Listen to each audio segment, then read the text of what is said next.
When I look at the political landscape and the economic landscape of the world, I really have a difficult time accepting that this is what life should be. They had so many concerns about education, technology, agriculture, Barbuda, health, the environment.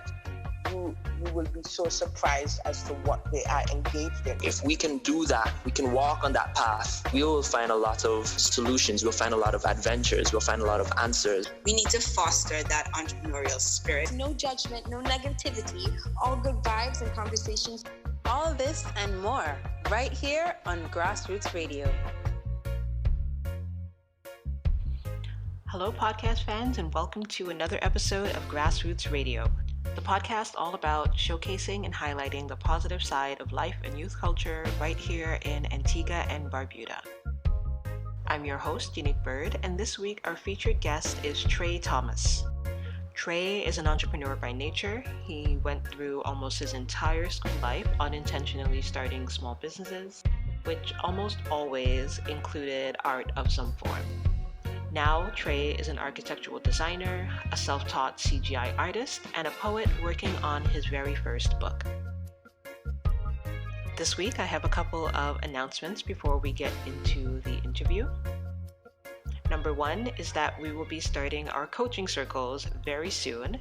These are weekly virtual sessions conducted over the internet, and they're for anyone who is seeking mentorship or simply wants to widen their perspective on challenges they're facing in life and in work. So if that description fits you, this is the place for you and something that you want to get involved in. More information on the coaching circles can be found in the show notes below, as well as information on how to sign up for those. Looking forward to seeing lots of you there. Second is our National Youth Survey. This year, the new Grassroots will be celebrating our nation's independence by launching a National Youth Survey. We feel that youth voices are often unheard or ignored, and we're doing something to change that. The goal of the survey is not just to hear what young people are saying and what they want for the future. It's also meant to give direction and priority to the activities and solutions that NGR will be developing in 2020 and beyond. So be on the lookout for when we launch that survey, and of course, more info can be found in the show notes below. Thank you all once again for your continued support of this podcast and the new Grassroots in general. We appreciate it more than you will ever know. And now here is our interview with Tre Thomas. Hello, my name is Tre Thomas. I am 26 years old. I am an architectural designer and CGI artist. And personally, I am working on creating interactive 3D scenes, VR scenes. And I am also in the process of writing a short poetry book, which is nerve-wracking. Let's start with the architecture. Tell me how you first got involved with that. Okay, so I grew up enjoying art, loving art, I should say.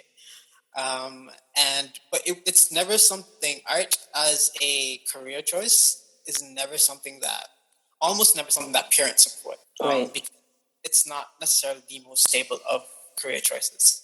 Mm-hmm. But with that, it eventually led me to architecture.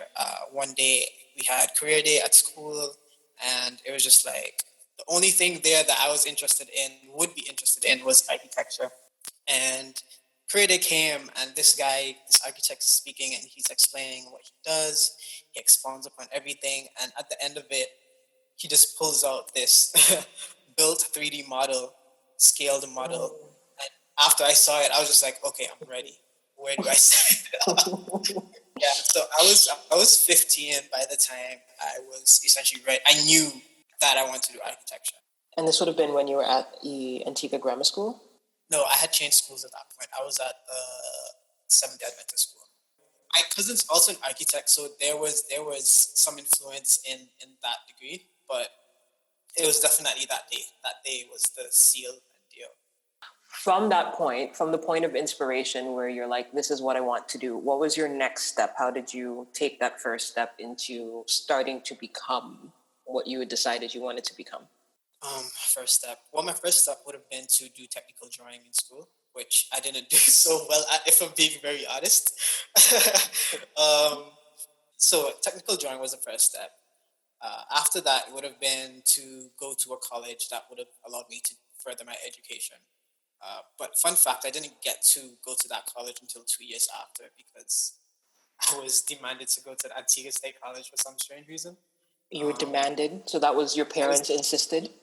Yeah, to go to the Antigua State College. And I did accounting there, essentially. That's what I focused on.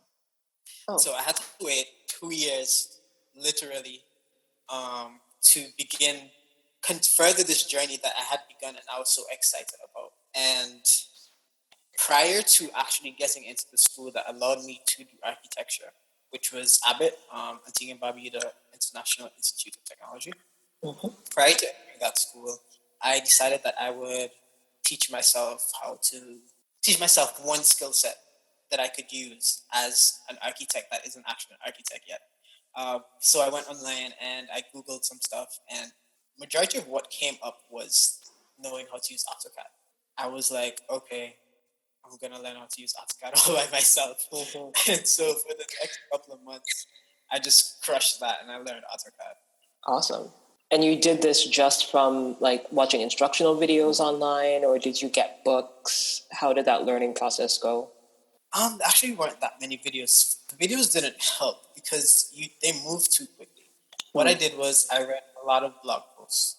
I read a lot of community documents posted by the AutoCAD. And that's essentially how I learned how to use AutoCAD. Did learning that help you in your further studies? Like, was that something that you were employing immediately once you started your program? No, it wasn't. But I was surely ahead of the curve. Because by the time we did get to using the program, I had already assimilated this frame of mind of design, I guess. So the work wasn't as arduous to me as it would have been to other individuals. Mm-hmm. I actually ended up helping a lot of people in class, which taught me a lot myself. So it was a really good decision. It wasn't it wasn't something that was inspired just because I want to learn architecture. It was me kind of trying to find my own way while being in a space that I didn't want to be in. And that space would have been Antigua State College. Yeah, you weren't really about that life. And you said you studied accounting. How come you didn't pursue like the technical drawing kind of offers that are available there? Was it one of those, you got to do A-levels, not... I did do A-levels, but it was a situation where the program wasn't really well structured. Based on other people's experiences and what they've told me, I don't think I missed anything. Okay. How long was your program at Abbott? How long did you spend there? I spent, 2 years? 2 years. Okay. And then when you graduated, you had a diploma, certificate? Diploma. And that essentially prepared you for the world of work. No. Not quite. So what happened after that point? Emerging from that institution and not being quite yet prepared for the world of work. I'd have to tell you a story first. So after my first semester of Abbott, as I said, I already had to wait 2 years to get here. And so when I hit the ground running really fast. Mm-hmm. So after my first semester, I applied for an internship at the Antigua architectural firm. And I kid you not, it was, to date, it has been the most elaborate email I have sent ever to anyone. And that email got me into that door. They were surprised as to how much I put into the thought of applying. They were surprised how much I paid attention to the work that they actually did in the firm. And I quoted maybe like details about one project. And they appreciated the fact that I'm making a certain effort and not just being like everyone else. I'm just like, I want to work here for you guys, please. I wonder, how did you know to do that? I just want to highlight this for other people because employers really do appreciate when you take that time and you notice what they're doing and you can really align your application with what you already know about the firm and the work that they're doing. And so, like, you're not just showing that, hey, I have the skills, you're also showing that I'm eager and I'm noticing stuff, I'm paying attention to the details. How did you know to do that? Was that intuitive, or had someone advised you in that direction? It was a mixture of intuition and, I guess, a bit of mentorship. When I was at the Seventh-day Adventist school, my English teacher in fifth form, she had made it a task of her own to somehow prepare us for the world of work. And one of those things, two of those things, were to help us formulate a resume and kind of educate us as to what it may take to get into a door of anybody's place of work. Mm-hmm. And one of those things was to pay attention to the details and fine-tune your application, not to create this generic application and just send it everywhere. Mm-hmm. If you sit down and you pay some attention to what they're doing, as you said, they will appreciate it. They will appreciate that initiative that you took. And then if you can obviously tell them that you can provide something to their firm or their place of work, then that's also a plus. That's really good advice by that teacher. Tell me a bit about your poetry, because the other things that you're doing are quite visual. And you said that you always had an interest in art growing up.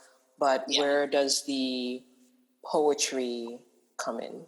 For me, I have a really good imagination. I've always had a terribly vivid imagination.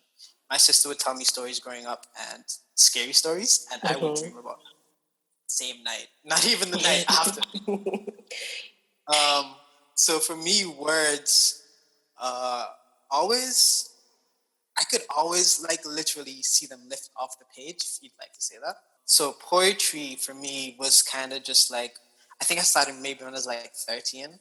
It was just a way for me to, I guess, vent as a 13-year-old kid. You know, when you're 13, you become a teenager, you want to do all these things that your parents don't let you do. Yep. And you're experiencing all these new things that you don't exactly know what's going on. So that was me being a 13-year-old. But it eventually evolved into this thing where I would take essentially other people's lives and exhibit some form of empathy and put that onto the page. So my poetry definitely isn't always about me. Right. It's a bit of an experiment in taking someone else's perspective. Yeah. Or experience, yes. And it's interesting because I guess for you, words are kind of visual as well. Yes. So I'm kind of seeing the overlap there, where you're using words to create images. How long have you been working on the book? I have unintentionally this book, and I'll explain. I've been working on it basically maybe like 8 years now. Oh, that's why. Yeah. So I eventually started going to this event called Poetry in the Pub. Mm-hmm. Is that what it's? I don't remember what it's called, but it's called Poetry in the Pub. And it got to a point where it's just like, oh, people actually do this here. People make this public. It's not something that's looked down upon. It's not strange. It's not an enigma. And I met an author, and she was just like a really cool individual. So she told me that I should definitely consider writing a book, because I think I let her read a piece, and she was like, "Just go for it." And I was just like, "How do you go for something and you have no idea what you're doing? I literally don't know what I'm doing."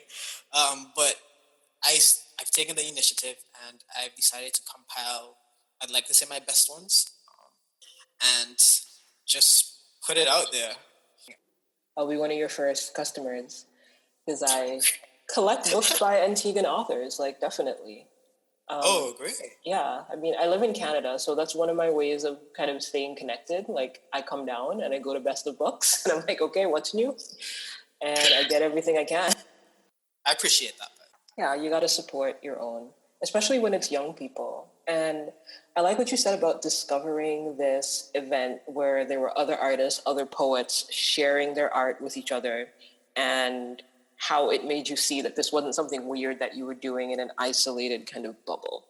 Do you find that you had this perception that this was something strange or that people were looked down on prior to having that experience? Yeah. Yeah, prior to the experience within the Antiguan society, I can say, I definitely thought that it would have been strange. Any form of poetry that I would have come across would have been in a scholarly manner, something that you read in school that was written a century ago, or something in church. You know, I've never personally gone out and just seen someone reading poetry that they've written prior to that point in time. Okay, so I've been asking people this question, and it would be interesting to see what your answer is. But why do you think that there appears to be this kind of a bias in our culture against, I don't know, like creative pursuits as a profession? It seems that if you're someone who wants to be a writer, you want to be a poet, you want to be a painter, there's a lot of discouragement that comes from the older generation. Do you have any insights as to, I don't know, why that is, when we're obviously a culture that has a lot of creativity, and if we celebrated it more, it seems like we would go further. Instead, it's discouraged. Although you say that culturally we are filled with art, I believe it's not our own society. I'd like to believe it's another, if this makes any sense, another individuals or group of people, society imposing their ideas upon ourselves, upon us, that we impose upon ourselves. Because, for instance, here, and this is speaking as a man, here, to be a man, you have to be, quote unquote, hyper masculine. Otherwise, you're not a man. If you're making money, let's say doing landscaping, you're a man. If you're making money, let's say doing literature, maybe not so much. And I'm not so sure as to where it came from. I think I've been learning so far, and I'd like to believe this is a generic answer, that slavery has some role to play in this, but I don't know. I honestly don't know. I just know that I live within this context, in this society, and it's a stigma that we have to break, because there are individuals who are creatives that are essentially mentally oppressed, and they aren't happy because they don't feel comfortable expressing themselves. And one of the things about creative people who can't access their outlet or can't develop their skill is that it can contribute to a lot of mental illness. Some people are just that way, and they need to have that outlet and be able to release it. Otherwise, it's not good for them. So I would really like to see the culture shift in that way, where we're just more accepting of people's differences. And I think what you said about slavery is correct in a lot of ways, right? Because I think that's really where this perception of Black people or Caribbean people, whatever, the populations of people that are occupying the Caribbean islands, were there for a very specific purpose, and we weren't really allowed to have roles outside of that set purpose for a long time. And so even though that the overt structure of that isn't there anymore, the effects of it still linger, especially in the collective psyche of the people. Yeah. And to what degree people recognize it as that is a whole other question. Your answer was way better. It's riffing off yours. So this is why I think it's important for us to talk about these things, because somebody has a piece of it, somebody else has a piece of it, and then we bring it together, and it's like, oh, look, here's the picture, and then we can figure out where we want to go from there. Let's talk a bit about entrepreneurship, because that's another one of these things that we definitely need more of in our culture. You mentioned that growing up, you unintentionally started a number of small businesses while you were still in school. Can you tell me about some of those? So in grade 4 or so, marbles and tops and Beyblades or Beyblades. Right? Yep. They were, and I used to travel ever so often as a kid. And one time we went to Puerto Rico, and I don't remember what store we were in, but there was this massive jar of marbles, and they were the most exuberant of colors. I was just like, Mom, I want that. And so she got it for me, thankfully. Yay. And I went to school one day, and they were just like, your marbles are so cool. And I was just like, yeah? They're just like, yeah, I wish I could have some. And I was just like, oh, do you now? For the right price. I was just like, you have $1? And so I sold like the entire jar. The entire jar. The entire jar. Almost, I think. Because at some point in time, I got pulled into the principal's office. I remember that much. And they were just like, we have to call your parents. You can't be doing this. You can't be selling the marbles. You can't be. You're on school premises. You can't do that. What if somebody decides they didn't like this marble, I want a refund, and I'm just like, no, that's a fight right there. But then I went back to the Seventh-day Adventist school in third form, and like it was so different from grammar school that it was just like I kind of kept to myself for something almost to a year. But I was always drawing in the back of my books. So by the time I got to fourth form and I started making some friends, they were just like, what are you always doing in the back of your book? Right? And I was just like, oh, I'm sketching, right? And at that time, I really loved graffiti. I was like, oh, I'm just sketching. And I'd show them my stuff, and they'd be like, oh, this is amazing. And I'm just like, yeah? Do you want some? Right? And so at the same time, I started doing technical drawing, and I can't remember what I drew. I drew something on the square. And from that point, it was just like, I want one of those. Everybody's like, I want one of those. So I turned that into a business as well. I think I even got over to artist school. I did like a T-square for somebody at the artist school, artist comprehensive school. Wow. So you've been a working artist for a long time. Yeah, I guess so. That's actually really awesome. So, okay, you just mentioned the difference between moving from grammar school to Seventh-day Adventist school. What were some of the major changes in doing that? These different cultures of the different secondary schools is another one of the things that keeps coming up in these conversations. So like at the Seventh-day Adventist school, art was more accepted.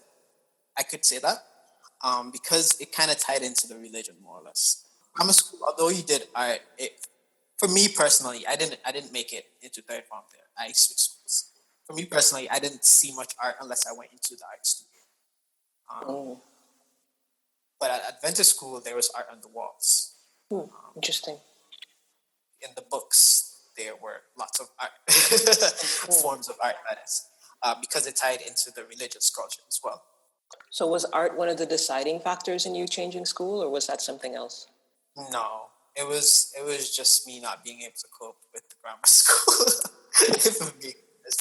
So we've gone through your entrepreneurial past from starting selling marbles all the way up to starting to sell your art in the later years of your high school experience. And now you're an entrepreneur in a more full-fledged way.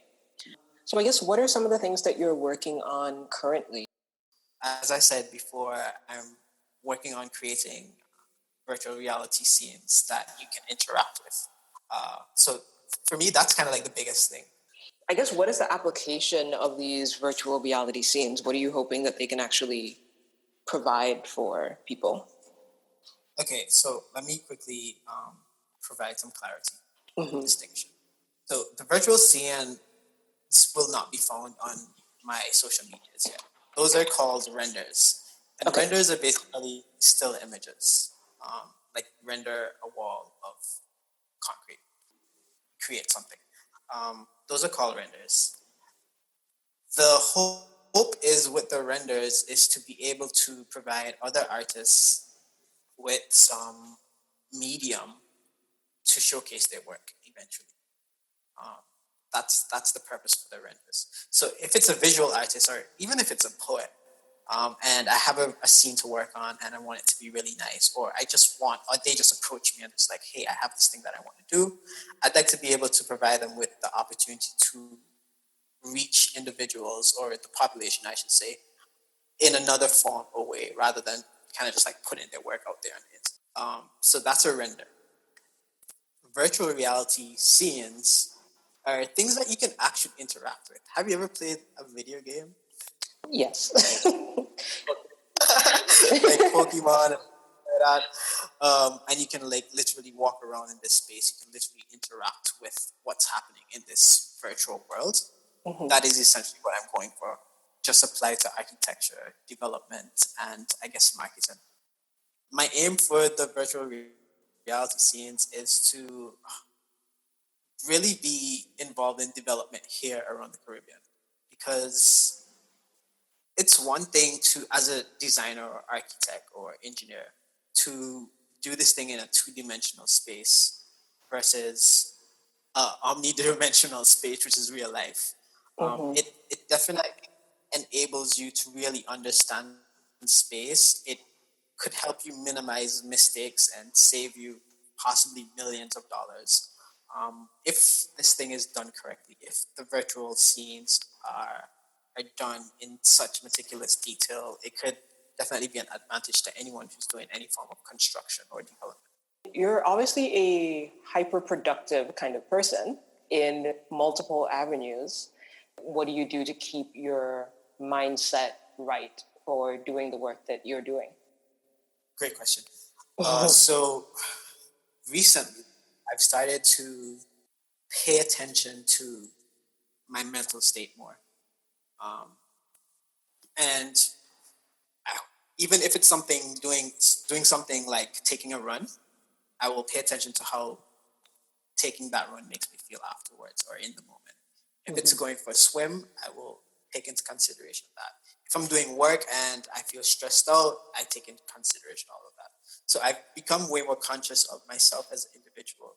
And I've how do I say this? I have taken that and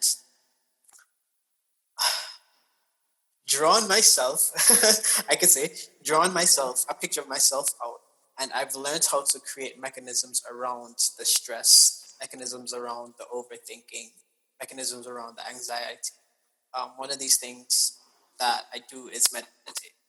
Meditating has taught me that there are these things that you cannot control, and there are very few things that you actually can control. Pay attention to those things that you can control. If there's something about yourself that you don't like that's actually toxic, then work on it. So meditation is one. Another thing is assimilating a frame of mind of practicality. You have to be so real with yourself that it's scary. Speak to it. I think that's the main tool that you have to use. You have to understand that, again, you're human. You're not perfect. And these are your circumstances. You have to know how to cope, learn how to cope within them.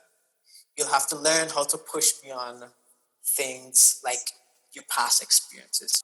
You have to learn that there are these things about yourself that may be holding you back, but you'd have to get around them. You'd have to become the version of yourself that you want to be. It's very wise from a 26-year-old. So I'm wondering, how did you find meditation? And I guess, do you subscribe to any particular school of meditation? Or is it just like you've learned this frame of mind and you can put yourself in it? Or do you have something that helps you get into that frame?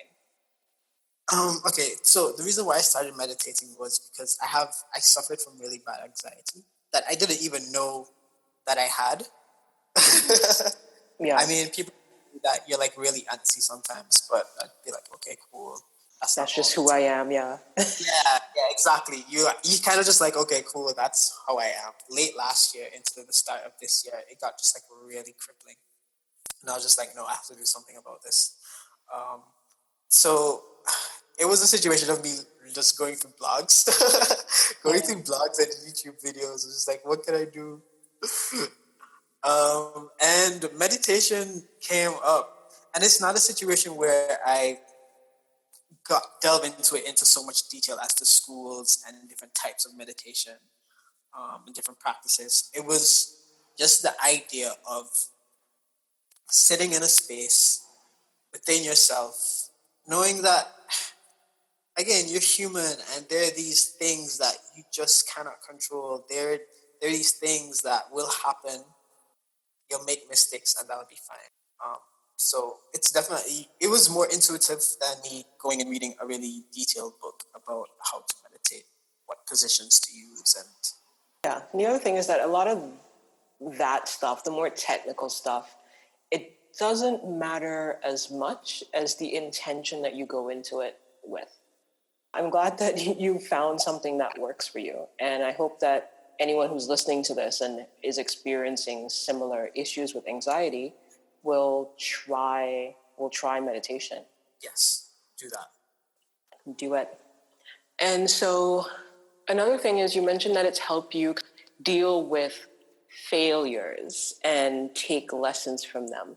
Can you say more about that? Okay, so I have this crazy fear of failure. A fear of failure? Yeah. Okay. It's like this ultimate failure that you experience that's not actually there. That's the type of fear it is. So that you're afraid that you yourself will be a failure kind of thing? Like a big... Yeah. Mm-hmm. Person, human being, as somebody who operates within society, I've always had this fear of failure, this crushing failure. And I think that stems from experiences as a kid. So eventually I had to learn that your failures are lessons. Sure, if there is anything that I have done well unconsciously that I have learned from, ever. Even so, if I do it well and I have a conscious understanding as to how I did it, then there's nothing to learn. Because when I fail at something, and it's especially something like architecture or design, or I write a really bad piece of poetry, it's just like, why am I doing so poorly? And I will take that into consideration, and it turns into a lesson, because then I will pinpoint things. I would know how to not make that mistake again.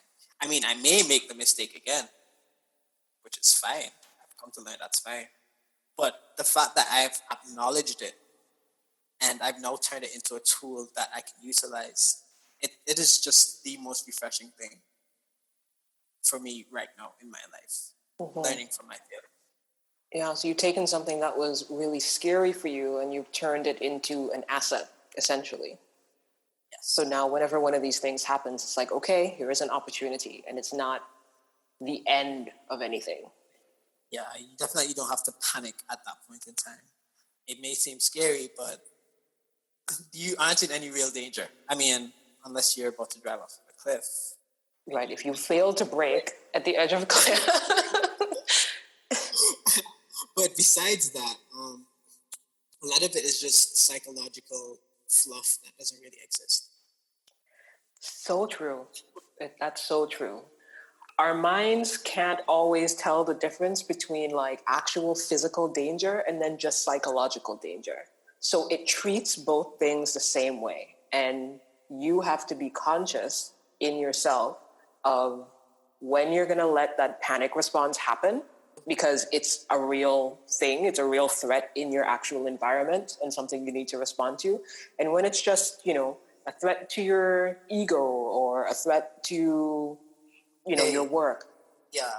And so it's definitely something you have to learn. I think every individual has to learn for themselves. Yeah.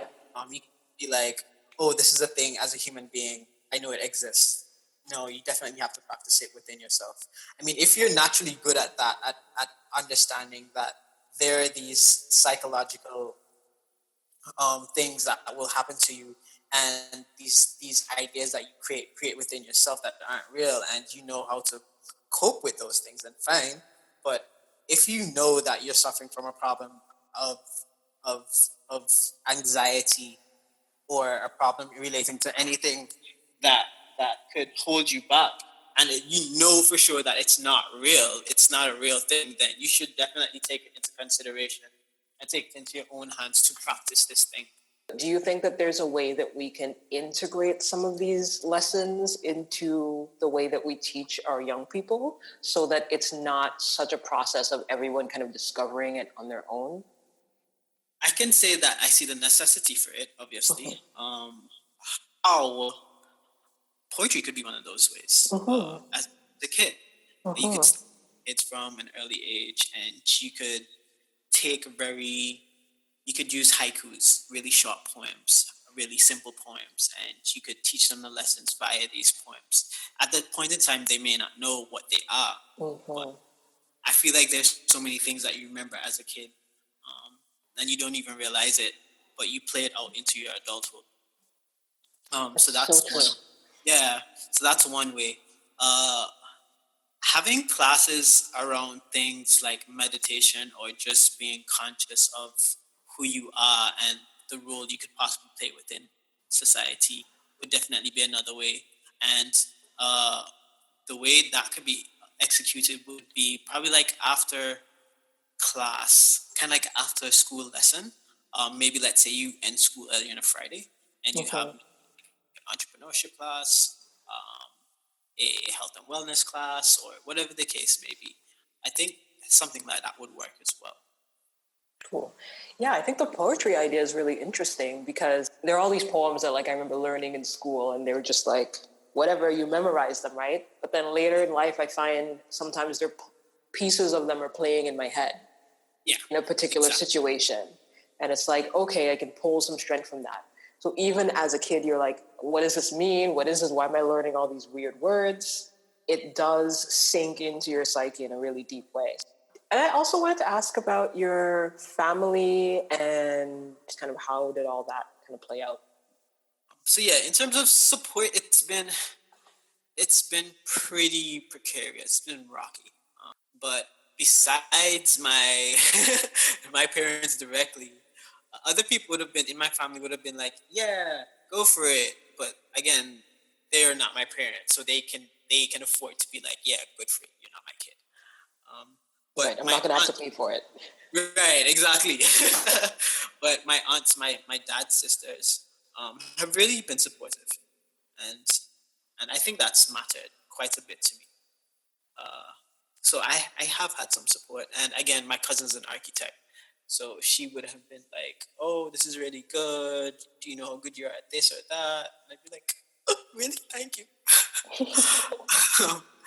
So yeah, it's always nice to have that encouragement. Yeah, it is. I think just being able to speak to someone about what you're going through, I guess it's a form of emotional support. Being able to speak to someone about what you're going through, what you may be feeling, things you're confused about, really matters. Sometimes it's almost like a defining line. When you feel like quitting and the people around you don't support you, they don't show up to your events, they don't really care about what you're doing, it's definitely within the environment of quitting. Chances are you may quit, even if it's for like a month. But for sure, you'll be like, I'm done with it, and I quit. And that could be really detrimental. So having somebody that you can speak to is great. Somebody you can bounce ideas off of. Somebody that can give you a purview of what you may be doing outside of your own brain. Because again, you will formulate these ideas. You create these things that do not actually exist. You may actually be doing way better than you think you are in reality. So that's one way. Another way, I think, is having a mentor. I've actually been searching for a mentor. People are just like, no, I have no time for you. But having a mentor and just being able to sit in that environment and seeing that it's possible is amazing. Seeing that they started out from maybe a point that was quote unquote below where you are, and knowing that they got to this point is amazing. So I would personally say, if you can come across somebody who would provide you with some form of mentorship, do it, jump at it. 100%. You mentioned having a mentor earlier.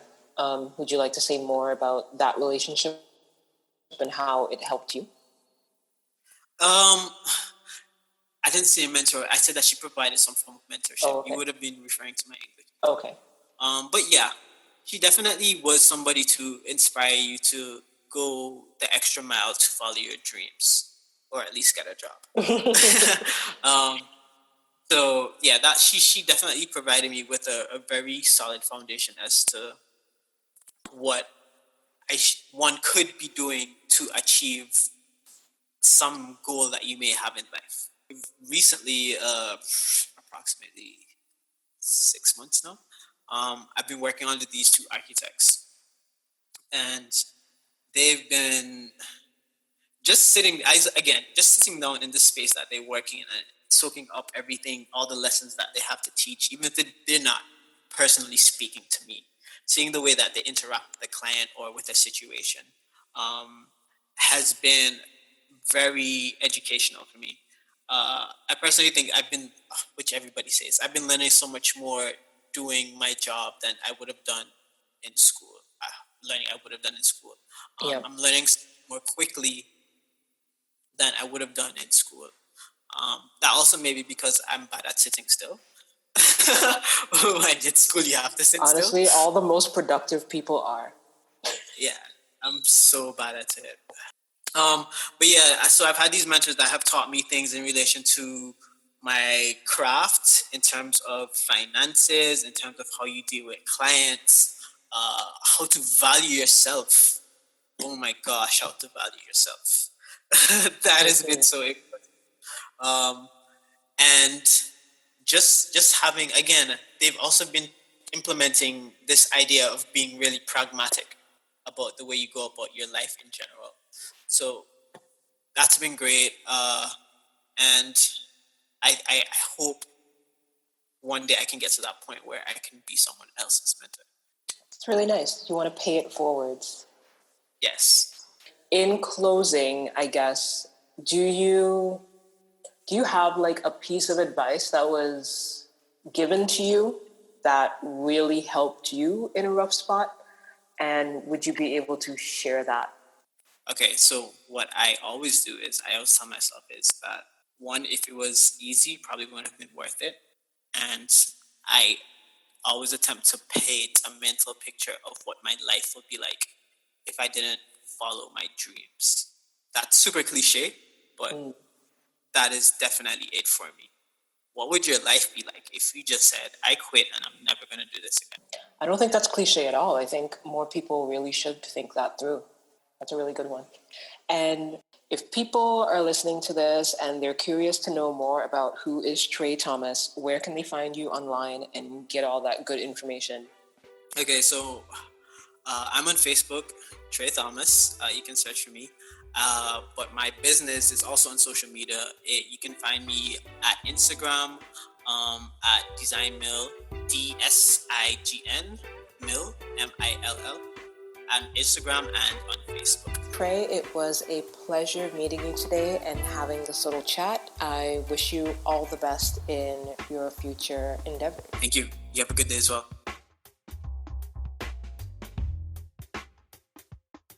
Thank you for listening to this episode of Grassroots Radio. If you enjoyed the conversation, show some love and help spread the word. You can do that by subscribing on Apple, Google, YouTube, Spotify, or wherever you get your podcasts. Already subscribed? Consider leaving a 5-star review. It helps other people find the show. If you have an idea for someone you want to see featured or a topic you want us to cover, let us know. DM us on Facebook, Twitter, and Instagram at GrassrootsANU or email us at thenewgrassroots@gmail.com. For more about NGR, visit us at thenewgrassroots.com. Until next time, this is Grassroots Radio.